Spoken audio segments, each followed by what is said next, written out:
महाराष्ट्र ग्रामीण पेयजल धोरण 2026 जाहीर. राज्य मंत्रिमंडळाच्या बैठकीत महत्त्वाचा निर्णय. ग्रामीण भागातील पाणी टंचाईवर उपाययोजना करणार.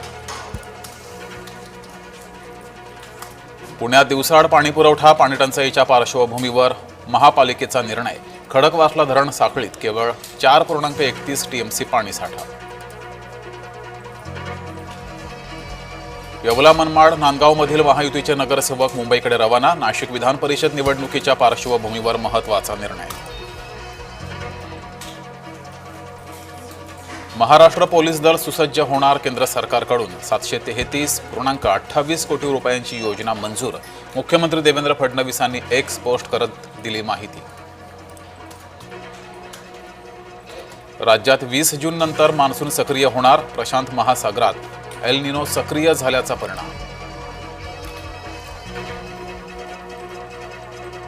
मुंबईसाठी 2 दशकातील सर्वात कोरडा जून. जूनचा 15वाडा संपला तरीही मुंबईकर पावसाच्या प्रतीक्षेत.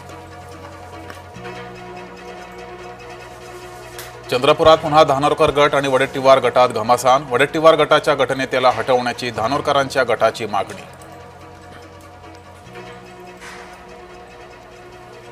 अमरावतीत वंचितला पाठिंबा देण्यावरून काँग्रेसमध्ये हाय व्होल्टेज ड्रामा. वंचित उमेदवाराला पाठिंबा देण्याबाबत काँग्रेसचं ठरेना.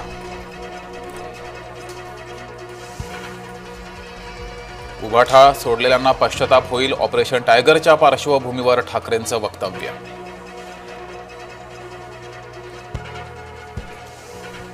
गणेश नाईक विरुद्ध मंदा म्हात्रे वाद पेटला. मुख्यमंत्री देवेंद्र फडणवीस न्याय देतील. मंदा म्हात्रे यांना विश्वास.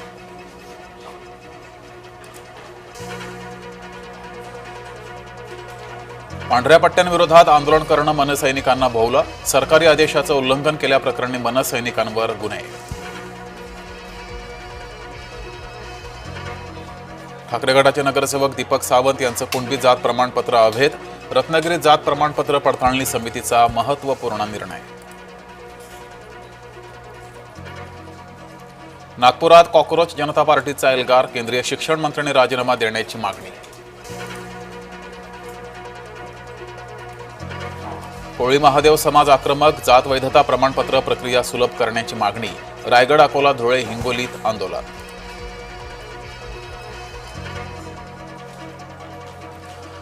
साताऱ्यातल्या कोयना धरणातील पाणी साठ्यात मोठी घट. ग्रामदैवत मानाई देवी मंदिर पाण्याबाहेर. पावसानं ओढ दिल्यानं अहिल्यानगरमधल्या फळबागांना फटका. 5 वर्षांपासून जपलेल्या संत्र्यांच्या बागांचं पाण्याअभावी नुकसान.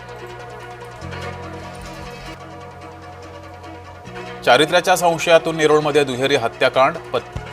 पतीनं पत्नी आणि सासूची चाकूनं भुसकून केली हत्या. लिफ्टमध्ये अडकलेल्या महिलेची सुखरूप सुटका. पालघर पूर्व येथील कांचनगिरी अपार्टमेंटमधील घटना. पुण्याच्या चांडोह येथील शर्यतीमध्ये बैल उधळल्यानं बैलानं अनेक झुपणेकरींना शिंगावर घेतलं.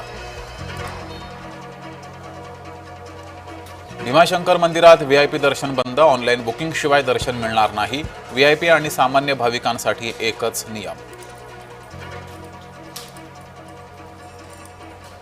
आणि पुण्यामध्ये पीएनजीच्या दरात 85 पैसे तर सीएनजीच्या दरात 1 रुपयानं वाढ. एमएनजीएल कडून सोमवारी मध्यरात्रीपासून दरवाढ लागू.